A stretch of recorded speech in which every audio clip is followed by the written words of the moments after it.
Ibihe byiza nshuti bakunzi bagoma news official, twizere ko mumeze neza. Ikaze nanone mu makuru agezweho aka kanya. Amakuru turi buze guhera mu gihugu cya Kongo. Turababwira ko kuri uyu wa gatanu itariki 21 z'ukwezi kwa gatandatu mu nkengero za Kanyabayonga habereye urugamba ruremereye.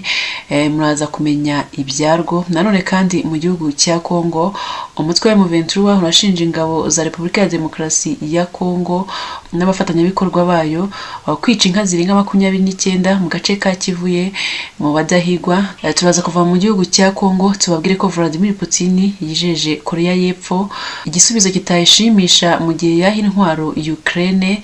Nanone kandi muri Turukiya hari amakuru avuga ko inkongi y'umuriro yahitanye 5 abandi barakomereka. Ntimujye kure, turaje tuyarambure. Ikaze nanone mu makuru arambuye. Kuri uyu wa gatanu rero tariki 21 z'ukwezi kwa gatandatu 2024 mu nkengero za Kanyabayonga habereye urugamba ruremereye. Ni urugamba rwubuye kuva mu masaha y'urukerera rwo kuri uyu wa gatanu nyine hagati y'abarwanyi ba M23 aho bari bahanganye bikomeye n'igisirikare kirwanira leta ya Perezida Felix Tshisekedi. Nk'uko rero amakuru tuyakesha abahaturiye. Abahaturiye bavuga ko ingabo zo ku ruhande rwa Kinshasa ko ari rwo rwagabye ibyo bitero mu birindiro bya M23 biri ahitwa Burindi na Butalongora. Utu duce tukaba duherereye mu birometero nka 15 uvuye muri santere rwagati ya Kanyabayonga nyine muri teritwari ya Rucuru, aho ndetse hari n'ibice bya Kanyabayonga bimwe biherereye muri teritwari ya Rubero mu ntara ya Kivu y'Amajyaruguru. Amakuru rero akomeza avuga ko nyuma y'uko ihuriro ry'ingabo za leta ya Kinshasa ryagabye ibitero kuri M23 nayo yirwanyeho kandi irwana kinyamwuga nk'uko amakuru ahari abivuga. Muri urugamba rwabaye kuri uyu munsi byavuzwe ko ihuriro ry'ingabo za guverinoma ya Kinshasa ryarwambuwemo ibikoresho bya gisirikare byinshi birimo n'imbunda zirasa kure, ndetse ibi ngo bikaba byatumye iri huriro ry'ingabo za RDC zica abaturage baturiye groupement ya Tongo. Byasobanuye ko muri ibi bice byo muri groupement ya Tongo ko biciyemo abasivili 5 kandi ko bishwe na FDLR ifatanyije na Wazalendo, ndetse kandi ngo bishwe nyuma y'uko iri huriro ry'ingabo za RDC ryari maze guhura n'urugamba rukarishye rwaberaga muri Burindi na Butangora. Andi makuru nuko umutwe wa M23 ushinja ingabo za Repubulika ya Demokarasi ya Kongo n'abafatanyabikorwa bayo kwica inka zirenga 29 mu gace ka Kivuye mu badahigwa. M23 bitangaje binyuze mu itangazo umuvugizi wayo mu bya politiki Lawrence Kanyuka yashyize ku rubuga rwa X avuga ko abarimo FDLR na Nyatura babuze uko bica abaturage bahitamo kwica inka z'abaturage. Kanyuka yagize ati birababaje kubona ingabo z'ubutegetsi bwa Kinshasa zibura uko zica abaturage zikirara mu matungo.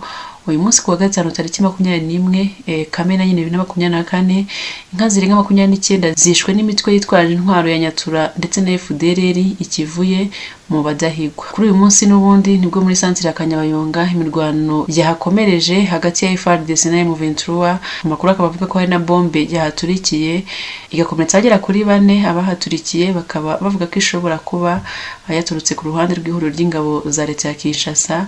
Mu bakomerekejwe harimo abana n'abagore ndetse n'abandi bakaba bakomeretse bikabije. Andi makuru rero ni uko Colonel Kaina yavuye imuzi intandaro yo kureba nayo ingwe kwe na General Makenga yahoze yungirije. Colonel Kaina Innocent wigeze kungiriza General Sultan Makenga ku buyobozi bw'umutwe wa M23 yatangaje ko intandaro yo kugira ngo bombe bashwane yabaye inama yagiye amugira. Mu mpera za 2012 ubwo umutwe wa M23 wigaruraga umujyi wa Goma, Colonel Kaina yayoboraga brigade ya mbere y'uyu mutwe. Uyu mugabo kuri basigaye aba muri Uganda aho yahungiye imyaka irenga 10 ishize. Akaba yatangaje ko ibibazo bye na Makenga byatangiye muri 2013 ubwo bari bamaze gutakaza umujyi wa Goma nyuma yo kutumvikana ku cyemezo cya Makenga cyo gusubiza ingabo inyuma. Kayina avuga ko ibi ari nabyo Makenga yapfuye na General de Brigade Ngaruye wabanje kuba icyegera cye, ibyatumye inyeshyamba za M23 zisubiranamo izibarirwa mu ijana zigwa mu mirwano yazisakiranyije mu gihe cy'iminsi 2. Yagize ati icyo gihe kurasana hagati yacu twatakaje agaciro na murare, abanyamuryango barayitakaza, twagize kurasana abanyamuryango basa nk'abasifuzi. Mu ntambara y'iminsi 2 hapfuye abasirikare benshi kurusha abo twapfushije mu myaka 2 twarwanye. Umuntu akarasa umubyara we kubera abakomanda batumvikana.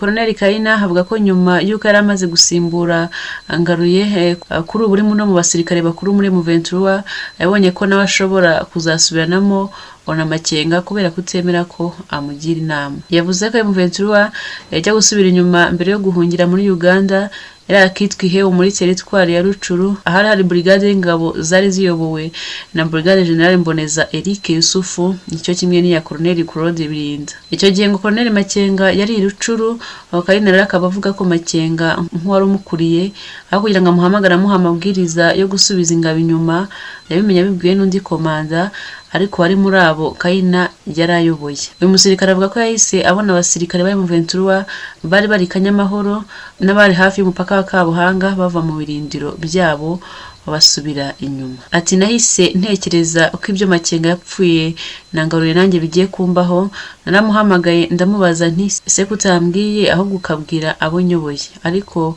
nabonaga ibimenyetso by'uko hagomba kuba ikibazo. Avuga ko ibyo na Sultani Makenga byarushijeho kuba bibi ubwo bahuriraga icanzu nyuma y'uko uyu mugabo wahoze ari koloneli muri FARDC yarashatse kumugira inama yo guhindura uburyo bw'imirwanire. Yagize ati duhura yarambwiye ati no gusubira inyuma, ndamubaza nti tujye hese. Ikintu nazize ngira ngo abanyamuryango bakimenye ni inama nagiriye afande, nge namugira inama kabiri ariko kumugira inama ibyo byanzaniye ibibazo. Colonel Kayina avuga ko ibyo na Makenga byarushijeho kuba bibi ubwo n'abandi barwanyi ba M23 bari barahungiye muri Uganda. Tuvira mu gihugu cya Congo, Vladimir Putin yijeje Korea y'Epfo igisubizo kitayishimisha mu gihe yaha intwaro Ukraine. Vladimir Putin rero yihanangirije Korea y'Epfo avuga ko izaba ikoze ikosa rikomeye niramuka ihaye intwaro Ukraine mu ntambara yo kurwanya Uburusiya. Iyo bitangaje nyuma y'uko Seoul ivuze ko irimo gutekereza ko ishobora kubikora mu rwego rwo gusubiza amasezerano mashya y'Uburusiya na Korea ya Ruguru byo gufashanya mu gihe hagabwa igitero ku bihugu byombi. Kuri uyu wa kane tariki 20 Kamena 2024 Perezida Putin yabwiye abanyamakuru ko Moscow izafata ibyemezo bishoboka ko bitazashimisha ubuyobozi buriho muri Korea y'Epfo niba Seoul ifashe icyemezo cyo guha intwaro Kiev.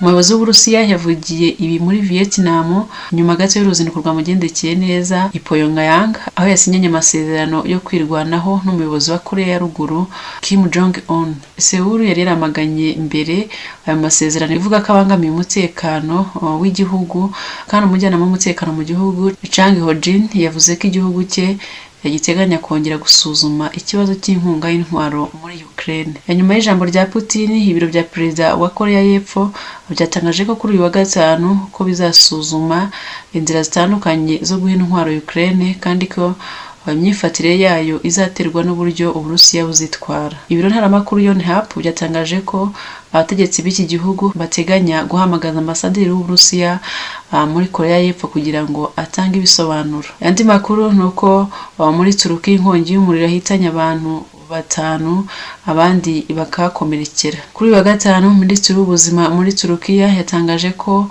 abantu 5 bishwe abandi benshi bagakomereka mu nkongi y'umuriro yibasiye ibihingwa mu midugudu myinshi yo mu majyepfo ya Turukiya. Nk'uko Faret Nikocha yanditse ku mbuga nkoranyambaga, yavuze ko hari abantu 5 bapfuye abandi 40 na bane barakomereka, barimo 10 bakomeretse bikomeye mu cyaro giherereye mu mijyi ya Diyarbakir na Mardin hafi y'umupaka wa Syria. Mu mashusho anyuze ku mbuga rusange mu ijoro ryakeye yerekanaga umuriro mwinshi umurika mu kirere mu bicu binini bitukura bicumba umwotsi. waturitse. Minisitiri w'ubutegetsi bw'igihugu Ariel Rikaya aganira n'ikinyamakuru Le Figaro yavuze ko umuriro watwitse ibimera watangiye ku mugoroba wo ku wa kane utewe no gutwika ibyatsi mu gace gaherereye nko mu birometero 30 mu majyepfo ya Diyarbakir. Uwo muriro wakwirakwiriye ku buryo bwihuse bitewe n'inkubi y'umuyaga wibasira imidugudu 5. Mu guhangana no kuzimya inkongi y'umuriro, Bwana